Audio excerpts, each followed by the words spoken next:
Bismillahirrahmanirrahim. Assalamualaikum warahmatullahi wabarakatuh. Innal hamdalillah nahmaduhu wa nasta'inuhu wa nastaghfiruh wa na'udzu billahi min shururi anfusina wa sayyiati a'malina. Man yahdihillahu fala mudilla lahu wa man yudlil fala hadiya lahu. Asyhadu an la ilaha illallah wahdahu la syarika lahu wa asyhadu anna Muhammadan abduhu wa rasuluhu la nabiyya wa la rasula ba'dah. Allahumma salli wa sallim wa barik ala nabiyyina Muhammadin sallallahu alaihi wasallam wa ala alihi wa sahbihi wa man tabi'ahum bi ihsanin ila yaumil qiyamah. Tsumma amma ba'du. Hadirin kaum muslimin, bapak-bapak, para pemuda jamaah Masjid Salman Al-Farisi rahimani Allah wa iyyakum, yang semoga kita semua senantiasa dirahmati dan diberkahi oleh Allah Subhanahu wa taala. Alhamdulillah, segala puji dan syukur kita panjatkan kehadirat Allah atas segala limpahan karunia dan nikmat yang telah Allah berikan kepada kita semua. Nikmat iman, nikmat Islam, nikmat hidayah, nikmat kita bisa mengenal sunnah dan mengamalkannya, nikmat kesehatan, alhamdulillah. Demikian nikmat-nikmat lain yang sangat banyak sekali, sehingga alhamdulillah di pagi hari yang berbahagia ini Allah Subhanahu wa taala kembali mengumpulkan kita semua di tempat yang penuh berkah ini dalam rangka melaksanakan kewajiban kita sebagai seorang muslim, yaitu terus dan terus menambah wawasan ilmu syar'i kita, di mana Nabi SAW bersabda, "Talabul ilmi fardhatun ala kulli muslim." Mencari ilmu ini merupakan kewajiban bagi setiap muslim. Demikian di dalam hadis yang lain disebutkan, "Wa man salaka tariqan yaltamisu fihi ilman sahalallahu lahu bihi tariqan ilal jannah." Barang siapa yang menempuh satu perjalanan dalam rangka untuk mencari ilmu syar'i, maka Allah akan mudahkan baginya jalan menuju surga. Mudah-mudahan di kesempatan yang berbahagia ini Allah Subhanahu wa taala memberikan hidayah pertolongannya kepada kita, memberikan hidayah petunjuknya kepada kita, sehingga di majelis ini kita bisa mendapatkan ilmu yang bermanfaat, bisa mendapatkan ilmu yang berkah, ilmu yang semakin menambah keimanan dan ketakwaan kita kepada Allah Subhanahu wa taala. Amin amin ya rabbal alamin.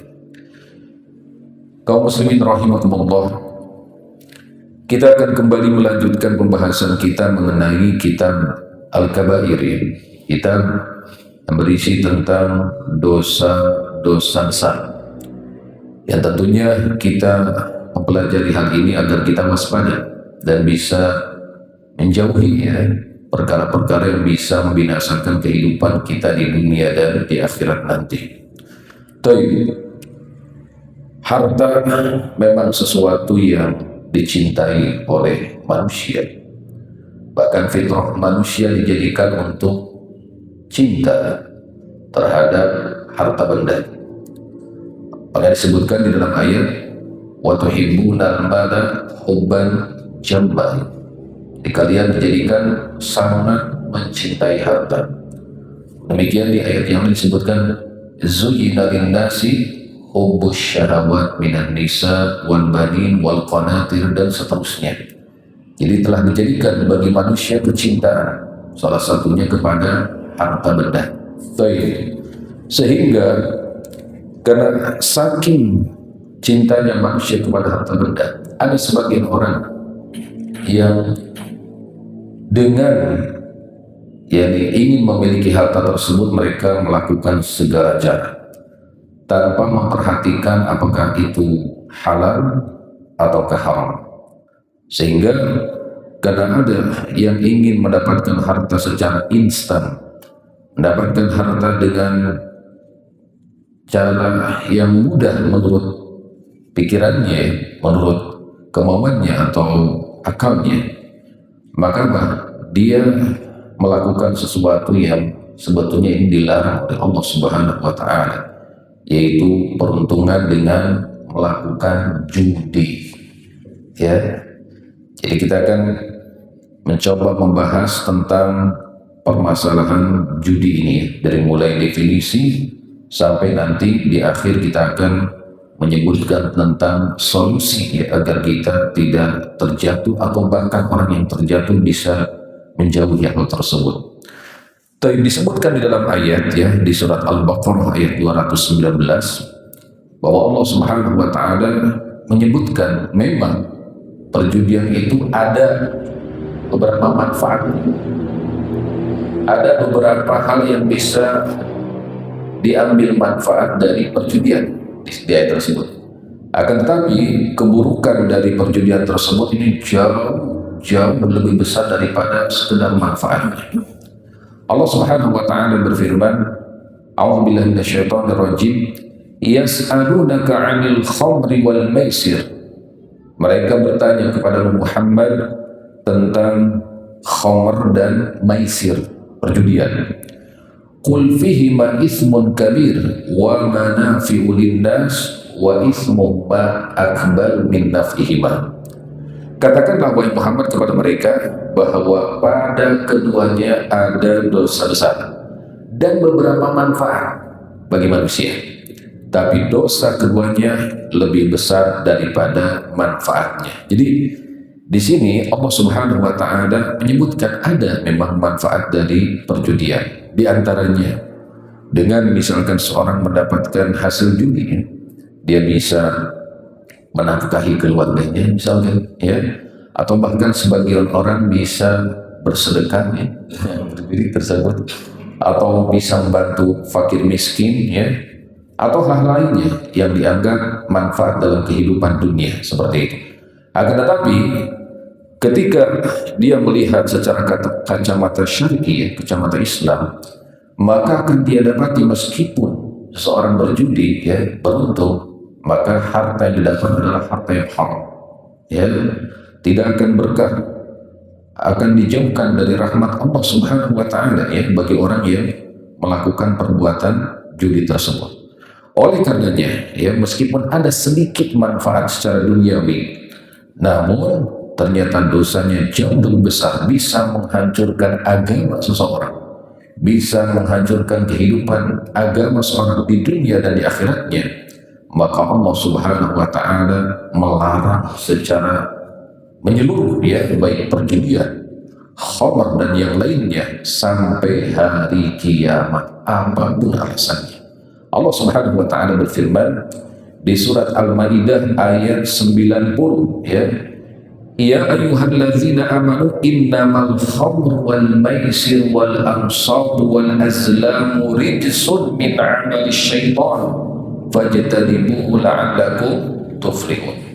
Wahai orang beriman, sesungguhnya meminum khamr, berjudi, berkorban untuk berhala, mengundi nasib dengan anak panah, semua itu adalah termasuk perbuatan syaitan. Maka jauhi semua perbuatan itu agar kalian mendapat keberuntungan ya. Ini jelas sekali di dalam ayat ini Allah Subhanahu wa taala telah mengharamkan perjudian, pun demikian mengharamkan khamr, minuman keras sampai hari kiamat, karena dia termasuk amalan syaitan. Nanti kita akan jelaskan ya ayat tersebut secara mendetail insyaallah. Tapi sekarang kita akan memasuki makna judi menurut syariat Islam. Tapi para ulama telah menyebutkan ya definisi dari judi, atau di dalam bahasa Arab sering dikenal dengan al-maisir ya, perjudian seperti itu. Tapi Ibnu Hajar Al-Makki rahimahullah berkata, al-maisir al-qimar bi ayyi naw'in kana. Jadi yang dimaksud dengan judi adalah bentuk taruhan dengan jenis apa saja. Jadi segala bentuk taruhan, baik dengan anak panah, dengan dadu ya, dengan kartu atau hal-hal lainnya, kata beliau, semua itu termasuk bagian dari judi. Dan Imam Al-Hamdi rahimahullah berkata, suratul qimar al-muharram al-taraddud baina an yagnam aw an yaghram. bentuk taruhan yang diharamkan dalam Islam adalah dengan adanya kemungkinan antara mungkin dapat untung atau malah merugi. Jadi dengan adanya peruntungan, apakah dia akan untung atau akan rugi, maka dengan dua hal tersebut ini menjadikan perbuatan tersebut termasuk bagian dari judi. Dan Imam Asy-Syaukani rahimahullah berkata dalam kitabnya Nailul Awtar disebutkan, wa kullu ma la yakhlu al-la'ibu fihi min ghulmin aw burmin fa huwa maisir. Setiap permainan yang pesertanya dihadapkan kepada dua pilihan, yaitu antara untung atau rugi, maka itulah yang dinamakan dengan judi. Jadi sekali lagi ya, setiap permainan yang pesertanya dihadapkan dua kemungkinan antara untung atau rugi, maka ini disebut dengan apa? Judi.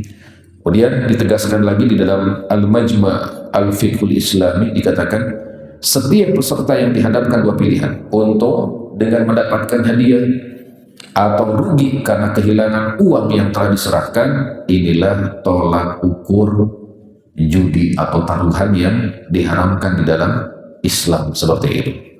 Baik, kaum muslimin rahimakumullah. Kemudian kita akan menyebutkan tadi ya, ayat yang mengharamkan perjudian dari beberapa sisi. Yang pertama, dikatakan di ayat tersebut ya, bahwa judi digandengkan atau disandingkan dengan khamr. Kita tahu ya, minuman keras ini sesuatu yang telah diharamkan oleh Allah Subhanahu wa taala sampai hari kiamat. Sudah dijelaskan ya pada pertemuan-pertemuan sebelumnya. Disandingkan dengan khamr, bahkan disandingkan dengan berkorban untuk berhala. Sebagaimana kita tahu ya, ini adalah perbuatan syirik, menyekutukan Allah, dosa besar yang kalau mati dalam kondisi demikian tidak akan diampuni oleh Allah dan di akhirat pasti masuk neraka seperti itu. Demikian mengundi nasib dengan anak panahnya. Dan ketika disandingkan dengan semua hal tersebut, disandingkan dengan dosa-dosa besar yang diketahui oleh keumuman manusia tersebut ya, maka ini menandakan bahwa judi ini sesuatu yang sangat dilarang di dalam Islam.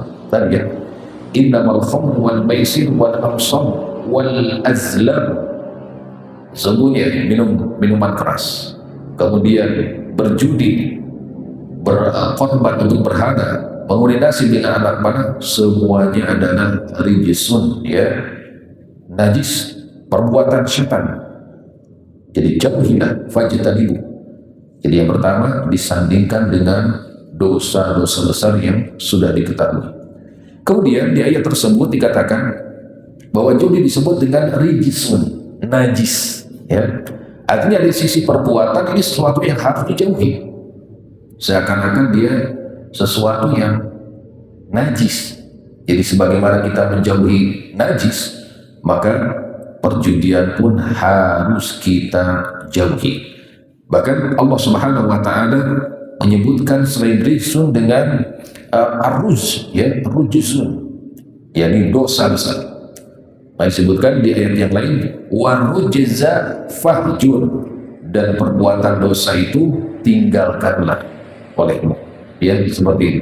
Ya, jelas dengan adanya kalimat rijsun, rujsun ya, ini menandakan bahwa perbuatan ini harus betul-betul dijauhi sejauh-jauhnya. Bahkan di ayat tersebut ya, kaum muslimin rahimakumullah, disebutkan bahwa judi, minuman keras dan yang lainnya tadi adalah termasuk amalan syaitan, perbuatan syaitan ya.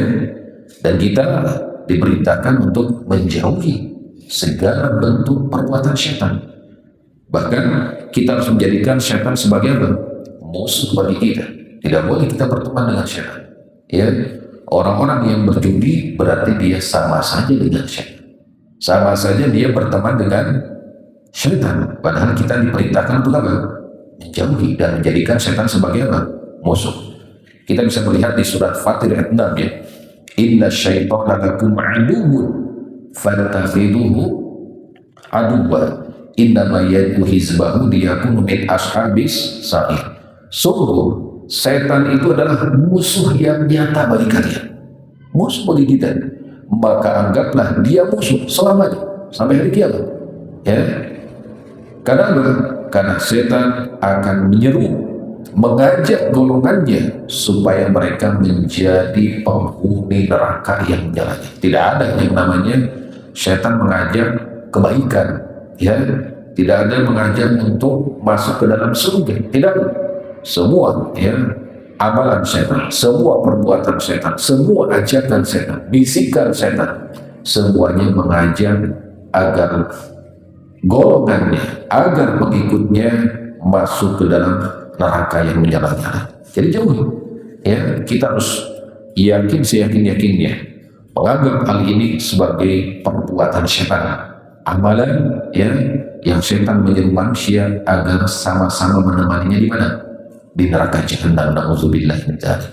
Kemudian di ayat tersebut disebutkan Allah Subhanahu wa taala memerintahkan tadi untuk menjauhi judi, ya. Fajtanibu, jauhi oleh kalian perbuatan judi.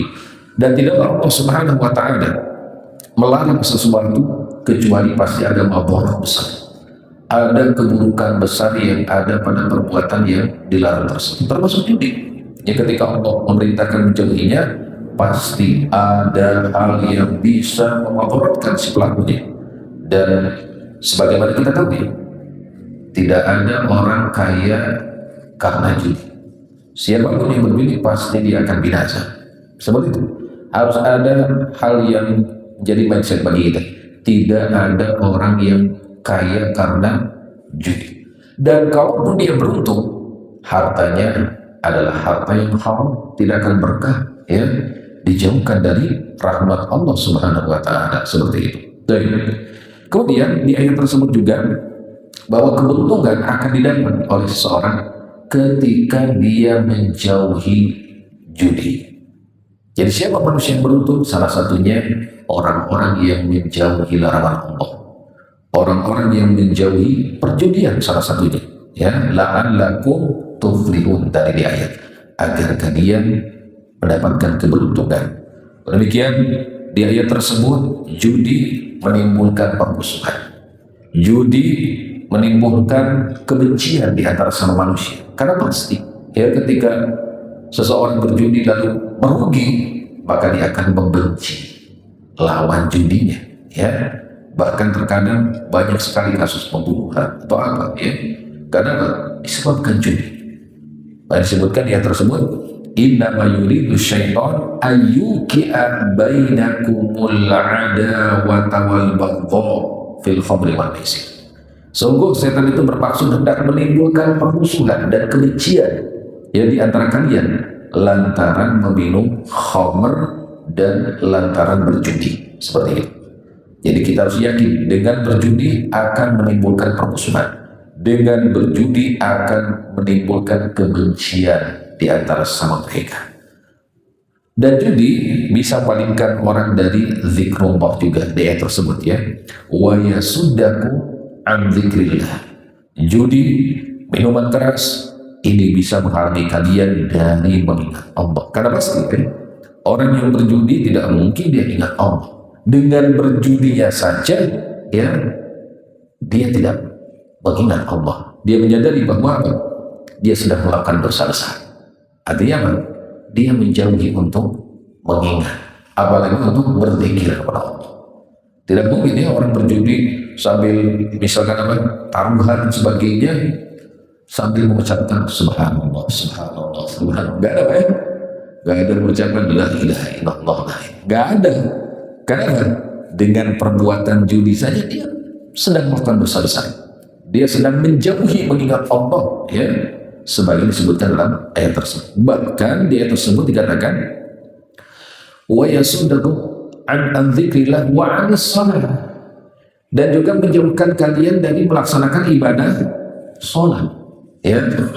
Jadi orang-orang yang suka berjudi ini biasanya akan meninggalkan sholat.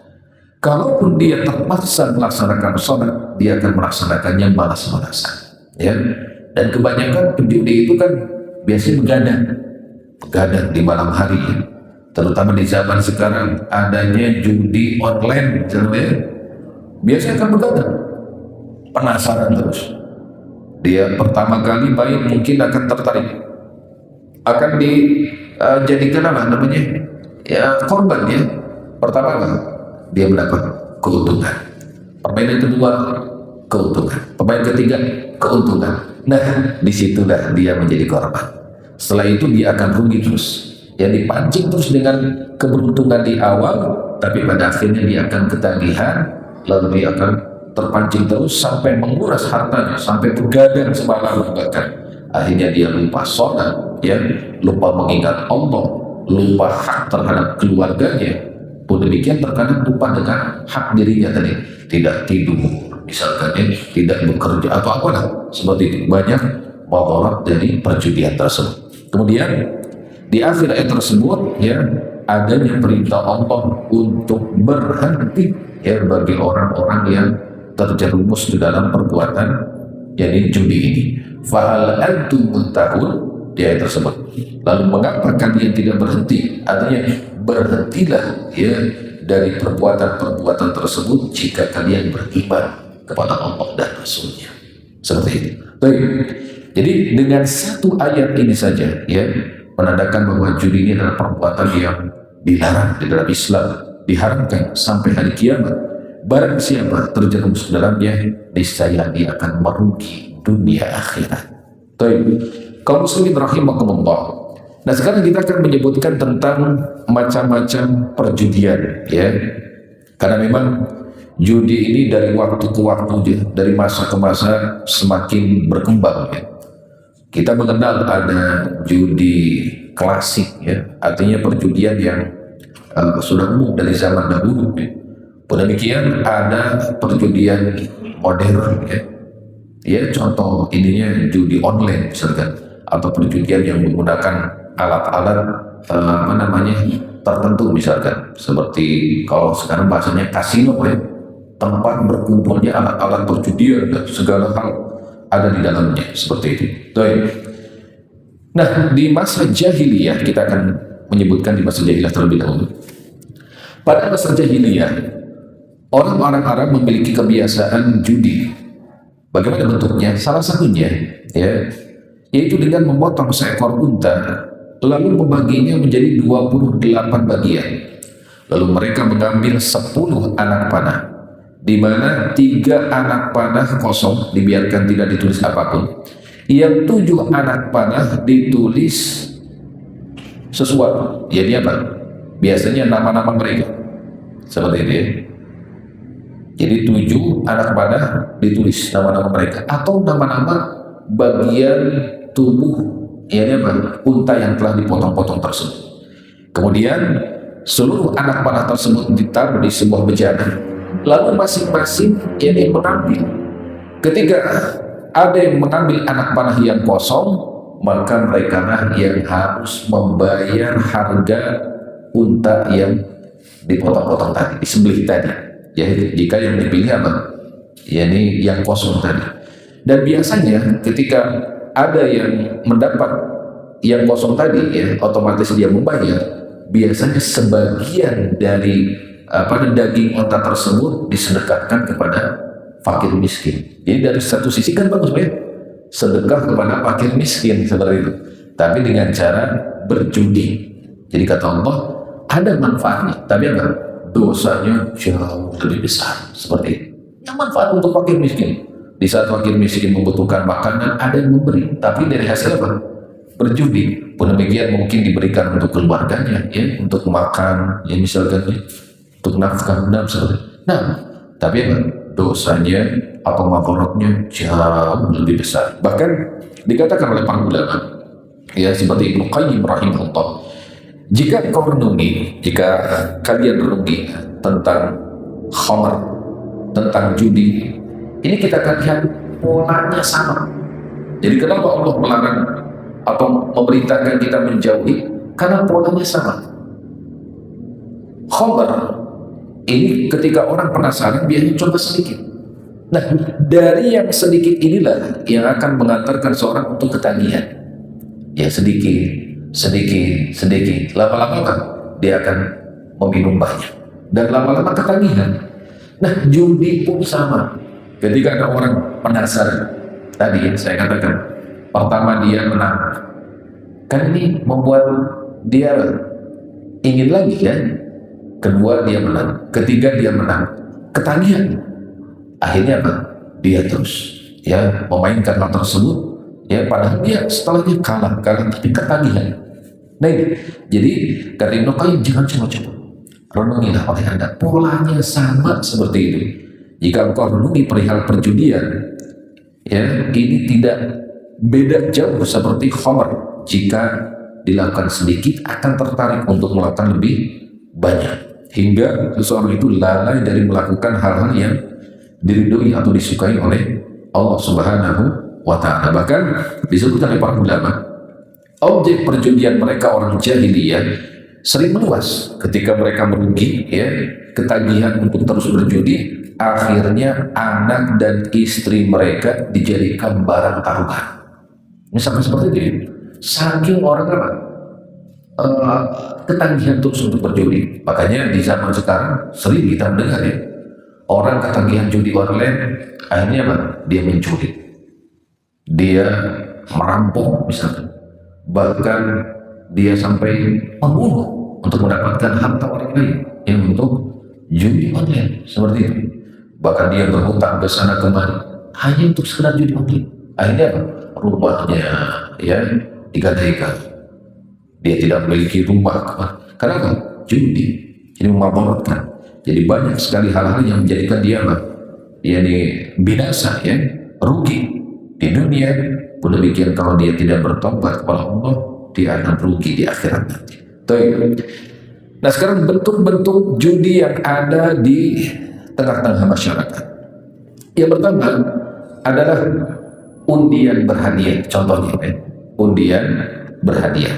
Nah dalam hal ini kita harus memperhatikan terlebih dahulu kaidah ya yang telah ditetapkan di dalam Islam. Yang pertama, Rasulullah SAW melarang dari jual beli dengan cara goror. Ini dari jual beli terlebih dahulu, kita akan kiaskan. Apa yang dimaksud goror? Sesuatu yang belum pasti hakikat dari benda yang diperjualbelikan tersebut. Ya. Jadi dalam perjudian pun sama. Ketika ada unsur goror, ketidakpastian apakah dia untung atau rugi, ya tidak pasti, maka ini sudah termasuk kaidah yang pertama, adanya unsur apa? Goror, ketidakpastian, ya seperti itu. Yang kedua, kaidah haramnya perbuatan judi, ya ketika apa? Tadi ada dua kemungkinan, tadi ada ketidakpastian dan ada dua kemungkinan, ya tadi ya, antara untung dan adanya kerugian ketika melakukan perbuatan tersebut, ya. Jadi ada ketidakjelasan dan ada dua kemungkinan antara untung dan rugi tersebut dengan dia bertaruh, ya, dengan dia mengeluarkan harta dalam perbuatan tersebut. Nah undian ini bisa dibagi menjadi tiga. Yang pertama, undian tanpa syarat. Jadi yang pertama apa?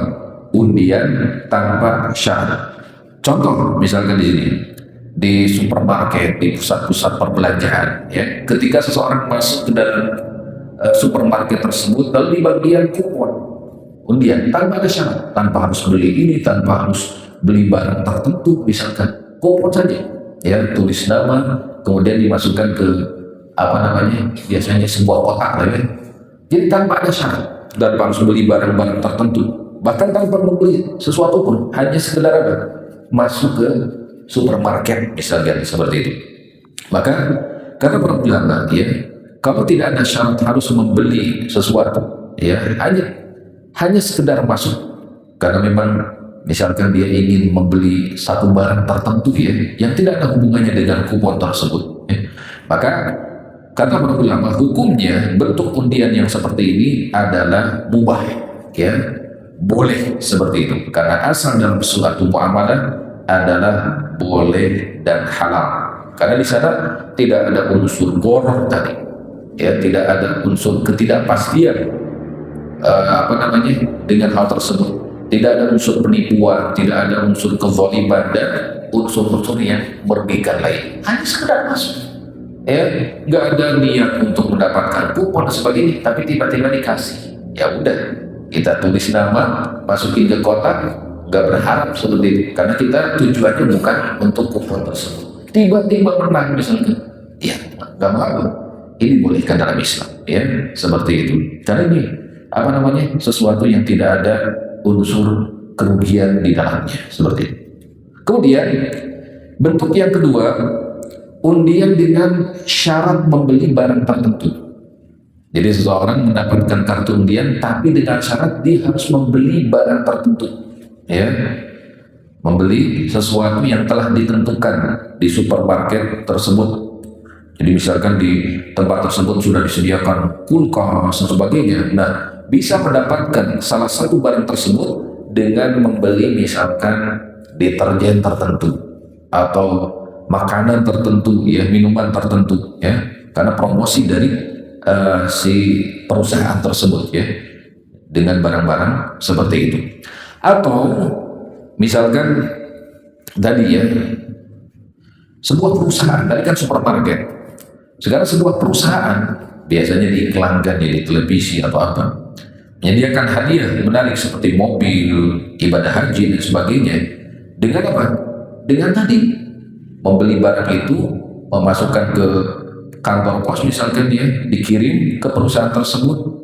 Nah, bagaimana hukum kedua contoh tadi? Ya, ke supermarket membeli barang tertentu atau sebuah perusahaan, ya, menyediakan hadiah tertentu dengan harus membeli, yakni produknya, seperti itu. Maka hukumnya undian jenis ini kata para ulama tidak lepas dari dua keadaan. Jika harga produk bertambah dengan adanya undian tersebut, ya, jadi ketika di supermarket misalkan ada hadiah-hadiah yang disediakan untuk membeli barang tertentu, asalnya sebelum ada hadiah ini misalkan 5.000, tapi dengan adanya hadiah tersebut meningkat harganya menjadi 10.000, jadi nambah 5.000, seperti itu.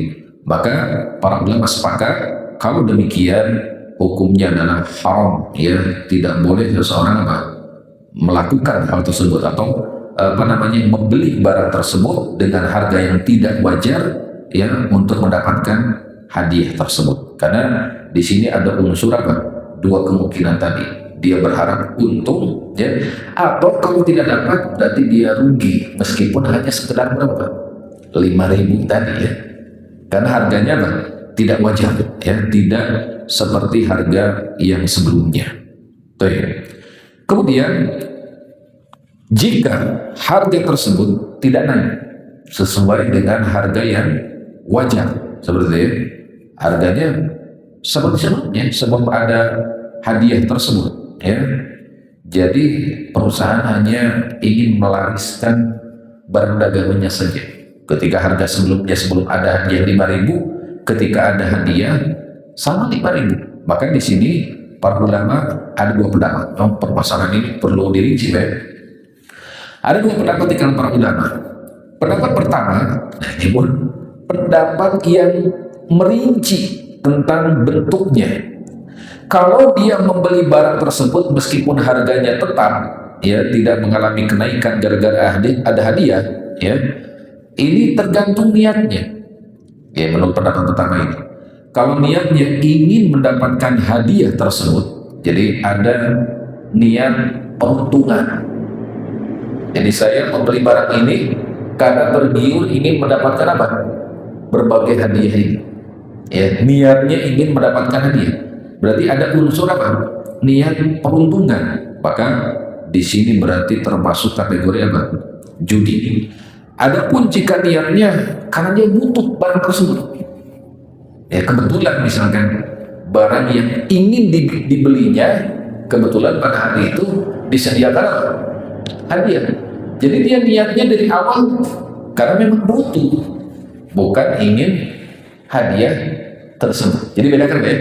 Kalau yang pertama niat beli barang, dia nggak butuh istilahnya, tapi karena ada hadiah meskipun harganya tetap, Dia beli tujuannya untuk mendapatkan apa? Hadiah. Nah, yang kedua kasusnya, dia beli barang karena memang butuh. Bahkan tujuan datang dia ke supermarket kebetulan pengen beli itu, ya. Tapi ternyata ada hadiah dan dia tidak berharap mau dapat mau tidak, nggak berharap. Kenapa? Karena ya tujuannya dia kebetulan pengen beli barang tersebut. Maka dalam hal ini tidak termasuk apa? Tidak termasuk bagian dari judi, ya. Jadi seperti itu. Jadi dilihat menurut pendapat pertama ini dari niatnya.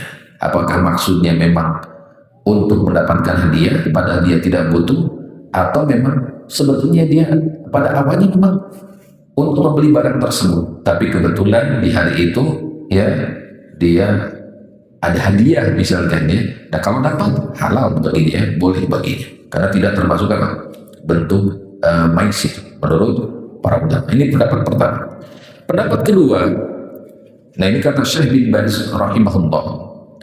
Pendapat kedua, meskipun harganya normal, ya, kemudian apa namanya bukan niat dia membeli barang tersebut, ya, maka Syekh bin Baz mengatakan tetap diharamkan secara mutlak.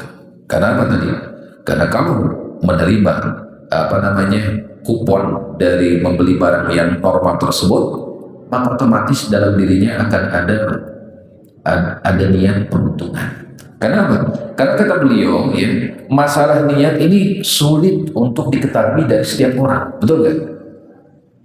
Nggak tahu. Yang tadinya biasa saja, jadi ada niat pengen dapat hadiah, gitu. Semoga saya ada seperti itu.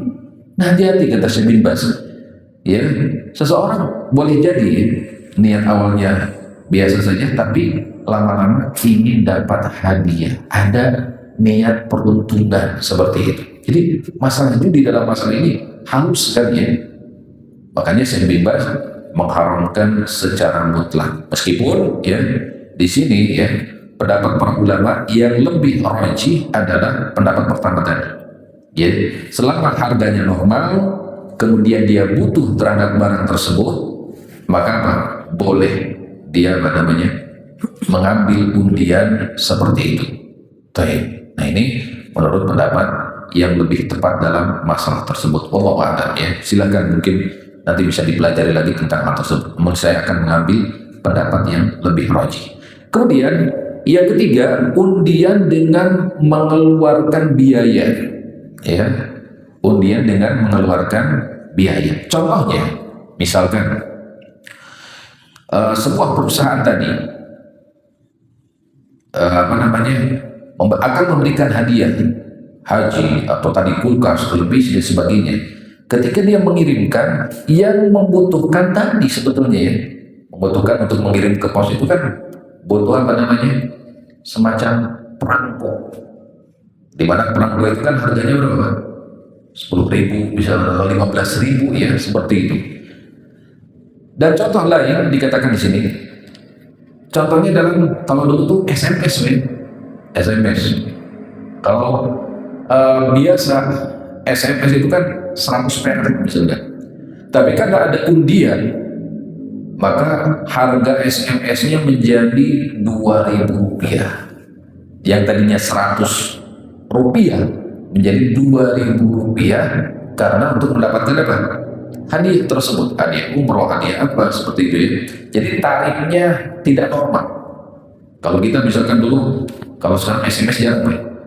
Kalau normalnya SMS itu 100 perak ke siapapun, hatta dalam masalah ini, ya, ada untuk mendapatkan hadiah tersebut 100 misalkan, tapi untuk mendapatkan hadiah ternyata SMS-nya jadi naik jadi 2.000, berarti ada peningkatan berapa? 1.900 perak, gitu ya, 1.900 rupiah seperti itu. Akan dikumpulkan oleh pihak penyelenggara untuk menyediakan hadiah. Jadi dari 1.900 itu dikumpulkan dari semua orang untuk membeli apa? Hadiah, ya. Nah ini, maka dikatakan oleh para ulama ketika tidak normal ya SMS-nya di luar kewajaran, Pun demikian tadi harus mengeluarkan biaya membeli perangko yang harganya 10.000 atau 15.000 misalkan, maka ini termasuk bagian dari riba ya, bagian dari maisir, bagian dari perjudian.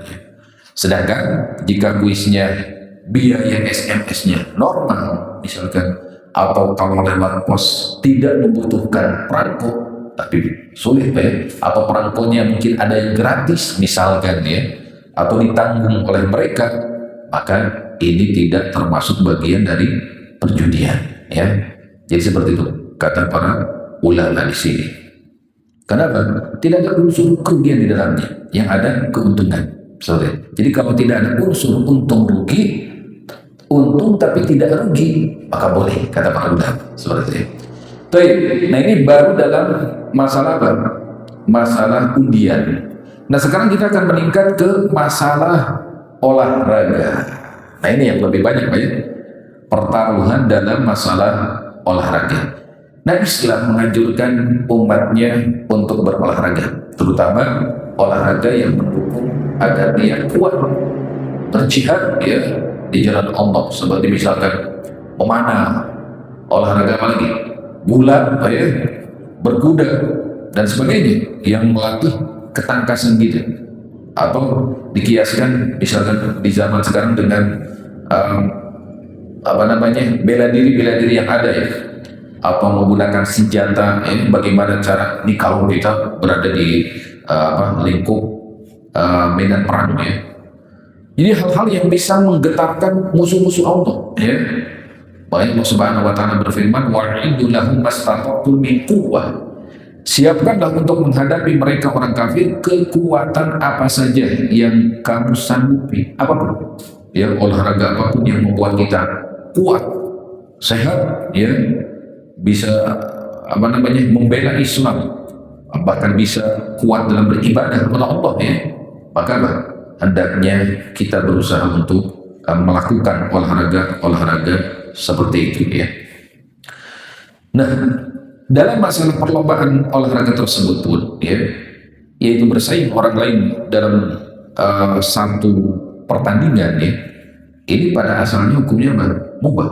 Jadi perlombaan apapun yang kita lakukan pada asalnya mubah, karena berdasarkan kaidah fikih al-aslu fil muamalat al-hillu, hukum asal segala perkara muamalah itu adalah boleh ya. Jadi perlombaan apapun dibolehkan selama tidak menyelisihi syariat Islam, selama tidak membuka aurat, selama tidak memukul wajah ya, selama tidak hal-hal yang memauratkan ya, dalam Islam tidak boleh ya seperti ini. Kalau memukul wajah kan juga ada ya, semacam tinju misalkan ya, atau sekarang gulat bebas ya, sampai berdarah-darah, ini tidak boleh, diharamkan dalam Islam seperti itu. Nah sekarang kita akan menyebutkan tentang hukum lomba dengan adanya hadiah. Tadi kan perlombaan selama tidak melanggar syariat Islam pada asalnya semuanya dibolehkan ya, kecuali yang menyelisih syariat. Nah sekarang hukum lomba dengan hadiah. Dari Abu Hurairah radhiyallahu anhu, Rasulullah sallallahu alaihi wasallam bersabda, la sabaqa illa fi naslin aw khafin aw hafir. Tidak boleh ada perlombaan hadiah kecuali dalam lomba pemanah, dalam lomba berkuda, atau dalam lomba menunggang unta. Nah ini ya, makanya Ibu Abidin mengatakan la tajuzul musabaqah bi'iwadin illa fi hadil ajnasi thalatha. Tidak boleh lomba dengan adanya hadiah kecuali dalam 3 jenis lomba yang disebutkan dalam hadis tadi ya. Jadi memanah, berkuda, dan lomba pacuan unta seperti itu. Nah ini dalam 3 jenis lomba ini dibolehkan adanya hadiah di dalamnya, dan jumhur ulama telah sepakat ya, tidak boleh, diperbolehkan ini. Fadhahaba jumhur fuqaha berpendapat tidak dibolehkan perlombaan dengan hadiah kecuali lomba memanah, berkuda, dan balap unta. Dan para ulama lainnya mengkiaskan ya dengan lomba-lomba tersebut apapun yang membantu jihad fisabilillah, ya. Jadi apapun lomba yang membantu jihad fisabilillah ini dikiaskan seperti apa misalkan tadi ya, bergula atau apa namanya, lomba memakai keahlian pedang misalkan seperti itu ya, atau apapun yang apa namanya kaitannya dengan jihad fisabilillah. Kemudian Syekh Shalih Al-Utsaimin mengatakan lomba yang berhadiah ya, hukumnya haram kecuali yang diizinkan oleh syariat. Sampai seperti itu ya. Syekh Utsaimin mengatakan selain 3 hal tadi dan apa yang bisa mendukung jihad, maka selain itu maka tidak diperbolehkan adanya iwan atau hadiah di dalamnya. Dan ulama lain mengatakan pun demikian lomba-lomba dalam perlombaan ilmu syar'i bahkan itu dibolehkan, seperti misalkan lomba tahfidz Quran ya, lomba apalagi hafalan hadis, MTQ dan sebagainya ya, ini bolehkan karena ini untuk mendukung apa namanya perkembangan Islam, mendukung agar Islam mulia seperti itu ya. Ini boleh kata para ulama. Jadi segala perlombaan dalam ilmu syar'i ya ini dibolehkan karena termasuk bagian dari jihad fisabilillah untuk meninggikan jadi agama Allah di muka bumi ini, seperti ini. Demikian ini apa namanya dipilih oleh Syekhul Islam ya rahimahullah. Nah, dengan demikian, lomba yang diperbolehkan untuk mengambil hadiah adalah semua lomba yang membantu perang di jalan Allah. Maksudnya untuk menguatkan visi kita, intinya ya tadi. Memanah, menembak, bela diri, balap kuda, balap unta, bahkan termasuk balap lari. Kan ini kan untuk fisik ya. Renang, atau menyelam, dan selainnya. Demikian semua lomba ilmu syar'i, hafalan Quran dan tilawah Quran, hafalan hadis, matan-matan kitab misalnya dan sebagainya, semua ini boleh. Adapun selain itu ya, ini sebetulnya di sini dikatakan tidak boleh ada hadiah di dalam Islam ya, tidak boleh ada hadiah. Jadi apapun yang tidak mendukung untuk menguatkan fisik maka tidak boleh ada hadiah dalam. Meskipun kita itu justru di zaman banyak sekali ya hal-hal yang tidak ada hubungan dengan fisik ya, tapi ada hadiah ada seperti itu. Nah, hukum perlombaan sekarang dengan taruhan. Tadi kan hukum perlombaan, jadi ada hadiah. Nah, sekarang dengan taruhan. Nah, sebelumnya hadiah ini ada 3 macam. Hadiah ada 3 macam. Yang pertama, yang menyediakan hadiah adalah salah satu peserta lomba. Jadi misalkan ada 2 orang yang akan berlomba, salah satunya dia yang mempersiapkan hadiah. Jadi kalau kamu menang, saya beri 100.000. Tapi kalau apa namanya kamu kalah, saya tidak akan mengambil apa-apa. Maka ini bolehkan dalam Islam, ya. Karena apa? Karena tidak apa namanya bagi orang yang menang dia untung dan tidak rugi, ya. Dan orang yang memberikan hadiah pun dia sukarela istilahnya, dia tidak akan merasa rugi. Karena apa? Dia telah apa namanya merelakan hal tersebut, ridho terhadap hal tersebut.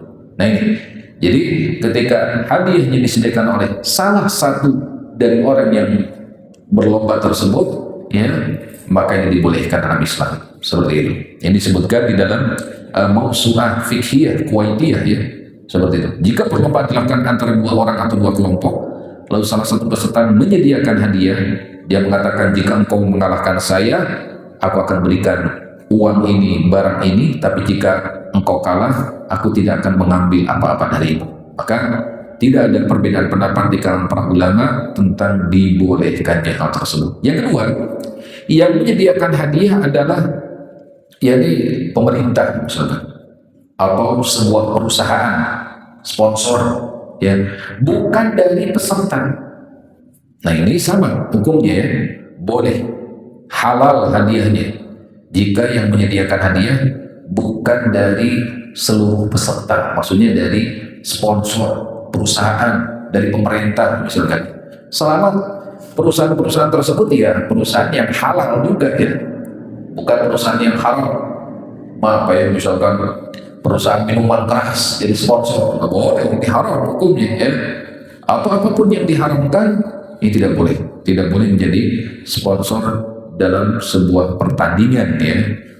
Kemudian yang ketiga, yang menyediakan hadiah adalah para peserta lomba. Maka ketika hadiahnya berasal dari para peserta lomba, dikumpulkan atau dibelikan untuk hadiah, maka ini hukumnya haram. Nggak boleh ya, nggak boleh. Jadi kalau berasal dari para peserta lomba ya hadiah tersebut, maka ini diharamkan di dalam Islam seperti ini.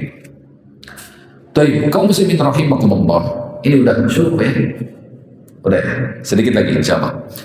Nah, dikatakan di sini para ulama berbeda pendapat tentang lomba-lomba yang disyariatkan untuk dilakukan dengan taruhan tadi ya. Jumhur ulama mengatakan hukumnya haram karena ada unsur qimar, ada unsur untung rugi di dalamnya ya. Sama tadi ya, intinya kalau seseorang taruhan, kalau menang dia dapat untung, kalau kalah dia rugi ya karena taruhan tersebut, ini apa? Ini hukumnya haram seperti itu. Nah, ini adalah pendapat jumhur ulama. Pendapat kedua mengatakan, Ibnu Qayyim rahimahullah mengatakan hukumnya boleh dalam hal-hal yang dibolehkan dalam syariat permainan tersebut. Tadi ya, memanah, berkuda, pacuan unta. Kata Ibnu Qayyim, dalam permainan tiga ini dibolehkan taruhan. Kenapa? Karena dibolehkan dalam Islam ya. Kata beliau, kata Ibnu Qayyim, ini dibolehkan. Pun demikian Syekhul Islam rahimahullah mendukung pendapat tersebut ya.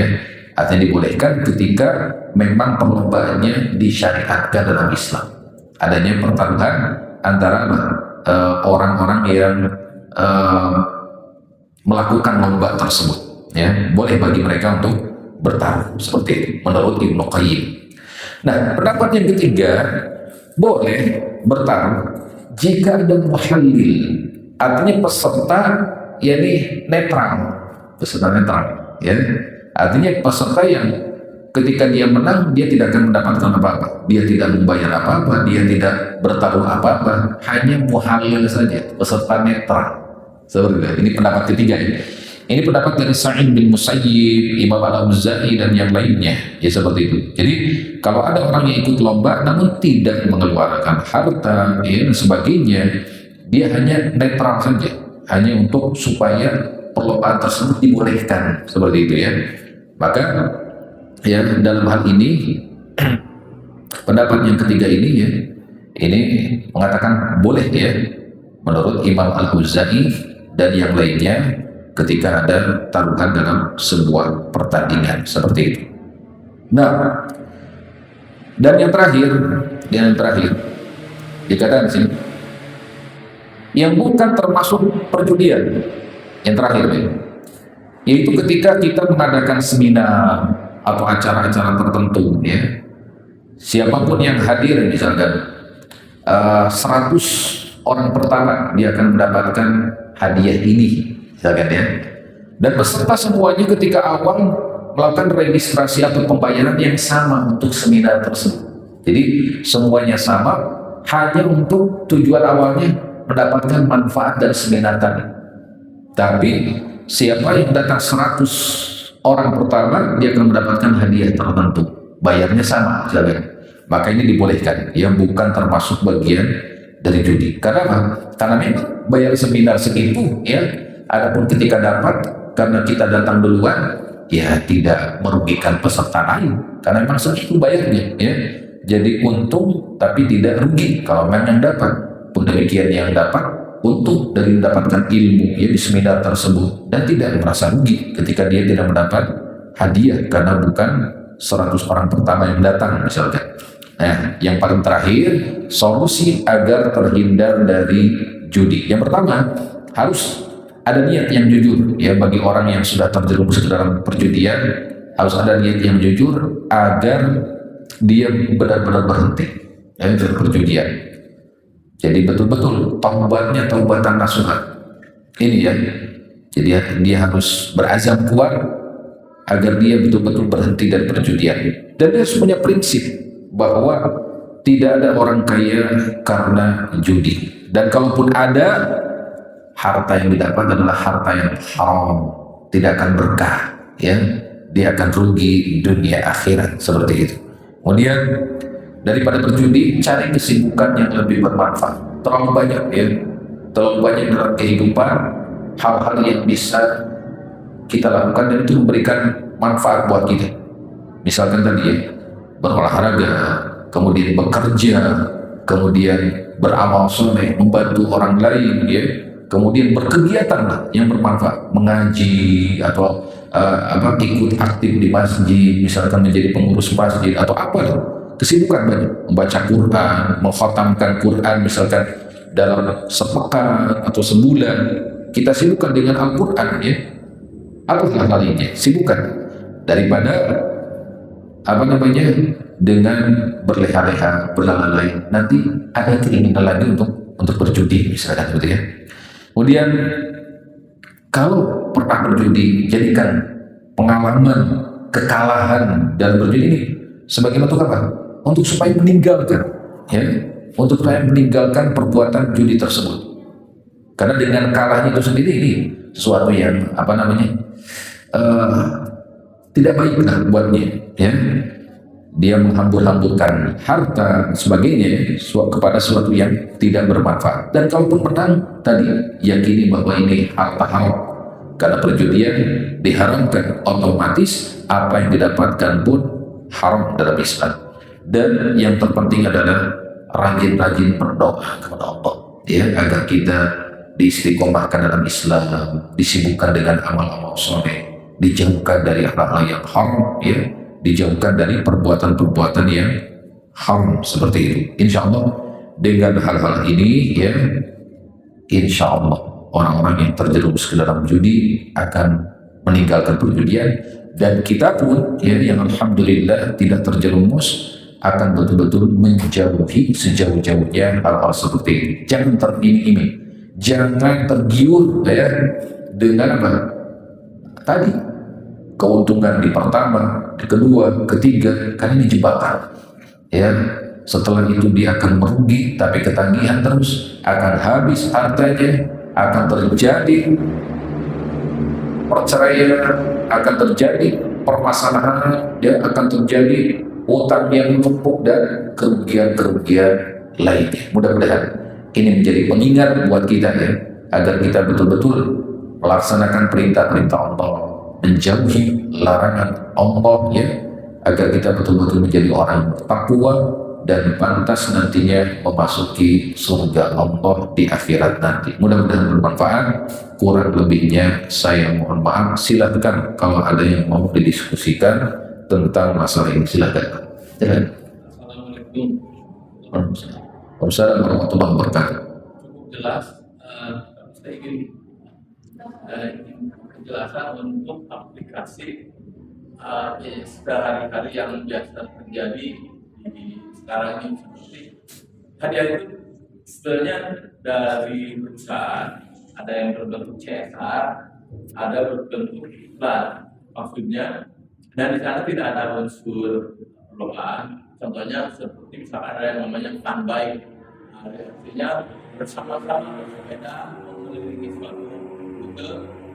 Cuma ada yang tadi itu ada syaratnya, seperti yaitu mungkin itu supaya terorganisir atau sebagainya. Syaratnya memang harus bayarnya juga sedikit. Di sana nanti dikasih kuponnya ada kupon untuk ngambil makanan, sama ada kupon untuk dibeli. Hadiahnya lumayan besar, tapi itu datangnya dari perusahaan supaya dikenal, gitu. Misalkan dari perusahaan yang besar tingkat 10 dan sebagainya. Kemudian yang tadi itu CSR dari suatu perusahaan, misalkan bank, supaya bisa disalurkan tapi lewat suatu event jalan kaki bersama, gitu, Pak. Baik, jazakallah khairan. Jadi kembali ke kaidah tadi, ya. Jadi ada unsur untung atau ruginya. Jadi ketika pendaftaran misalkan sepeda tadi ya, itu harus dipastikan dulu pendaftaran ini untuk apa. Apakah misalkan bayar 50.000 misalkan ya, 50.000 ini untuk apa nih? Apakah untuk mendapatkan kaos misalkan ya, untuk mendapatkan makanan? Pasti peruntukannya bukan untuk membeli hadiah misalkan ya, bukan untuk membeli hadiah. Kalau pasti peruntukannya untuk itu, maka tidak mengapa. Lalu hadiahnya misalkan tadi dari sponsor ya, maka tidak mengapa, karena hadiahnya bukan berasal dari peserta. Berbeda kalau dari peserta tadi, sebagian untuk kaos, sebagian diperuntukkan untuk membeli hadiah. Nah ini namanya apa? Perjudian.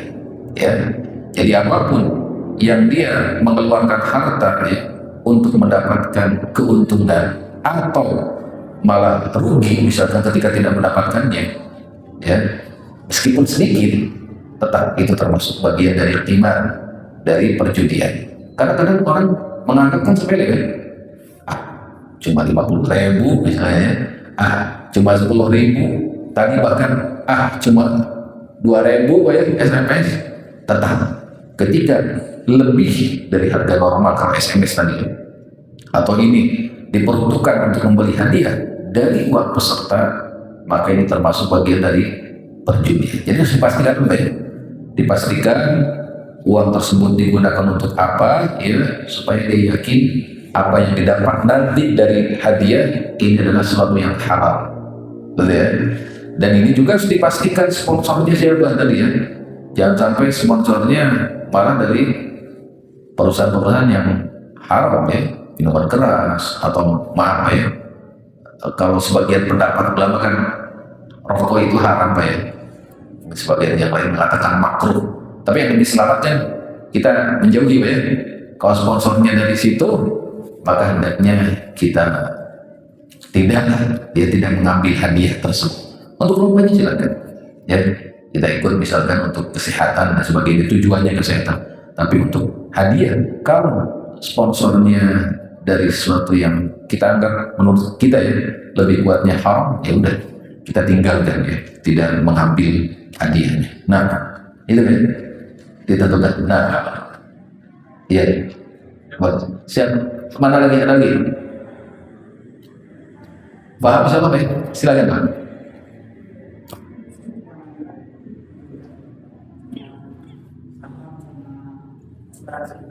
Nah, tapi masalah asuransi kalau saham saya nggak paham ya, nggak paham bagaimana permainannya, saya belum pernah mempelajari masalah itu. Ada masalah asuransi ya, para ulama telah menjelaskannya. Asuransi yang ada, asuransi yang konvensional, kita katakan ini ada unsur gharar di dalamnya, ada unsur ketidakjelasan kapan dia mendapatkan manfaat dari uang asuransi tersebut. Karena yang namanya kecelakaan atau sesuatu yang kita tidak inginkan ya, ini tidak pasti. Bahkan mungkin orang yang membayar asuransi setiap bulannya, dia tidak akan mendapatkan manfaat sedikit pun karena dia sehat terus. Dia selamat terus, rumahnya selamat, misalkan perusahaannya selamat terus ya, sehingga sampai akhirnya nggak dapat manfaat, gharar namanya. Dan bahkan kadang Pak ya, ada orang asuransi bayarnya cuma 3 kali tapi manfaatnya besar. Misalkan dia bayar 3 kali, nauzubillah ya, kecelakaan misalkan, otomatis dia akan mendapatkan apa? Manfaat besar. Dan kadang seseorang yang sudah mendapatkan manfaat tersebut malas lagi ya bayar asuransi. Banyak kan sebetulnya? Banyak Pak. Makanya sekarang ada pencanangan pemerintah mau melunaskan asuransi yang tertunggal. Nah, seperti itu karakter orang yang kalau sudah dapat manfaat dari asuransi malas lagi Pak ya. Betul ya? Pak, ini gharar namanya. Sehingga merugikan orang yang bayar terus, yang bayar 3 kali dapat manfaat lalu berhenti, yang ini bayar terus seumur hidup, rugi ya. Jadi apa? Unsur untung ruginya ada, unsur gorornya ada dalam asuransi ya, seperti itu. Nah makanya banyak para ulama mengatakan bahwa asuransi konvensional sekarang ini jelas termasuk bagian dari maisir ya, perjudian seperti itu. Maka hendaknya ya kita tinggalkan, kecuali kalau memang diwajibkan. Mau gimana lagi Pak ya? Ini diwajibkan ya. Sekarang ini kan kalau nggak bayar ini misalkan, itulah pokoknya ini akan dihalangi ini, dihalangi itu untuk mengurus KTP, untuk mengurus SIM, menjadi dipersulit, nggak bisa. Ini gimana lagi ya? Udah, ini kita niatnya untuk ini aja, menghindari madharat saja. Makanya ada kaidah fikih, ad-darurah tubihul mahdhurat. Jadi darurat membolehkan sesuatu yang tadinya terlarang. Ini gimana lagi ya? Kita hidup di zaman ketika syariat Islam belum bisa diterapkan secara menyeluruh. Kalau syariat Islam diterapkan, hal-hal seperti ini akan diberantas ya. Karena pasti ya, apapun yang dilarang oleh Allah pasti akan memberikan madharat. Ya, meskipun keuntungan sementara, tapi madharatnya akan banyak berketerusan seperti itu. Baik, ini yang mungkin saya bisa gambarkan ya. Pun demikian asuransi Islami sekarang ini ya perlu ditinjau ya. Perlu ada peninjauan yang lebih mendalam, karena khawatir ya ini terjerumus ke dalam maisir tadi ya, perjudian. Nah seperti itu. Tapi kaum muslimin rahimakumullah, mungkin sampai di sini ya. Mudah-mudahan apa yang disampaikan bermanfaat. Kurang lebihnya saya mohon maaf. Kita tutup dengan doa kafaratul majlis. Subhanakallah bihamdik, asyhadu an la ilaha illa anta, astaghfiruka wa atubu ilaik. Assalamualaikum warahmatullahi wabarakatuh.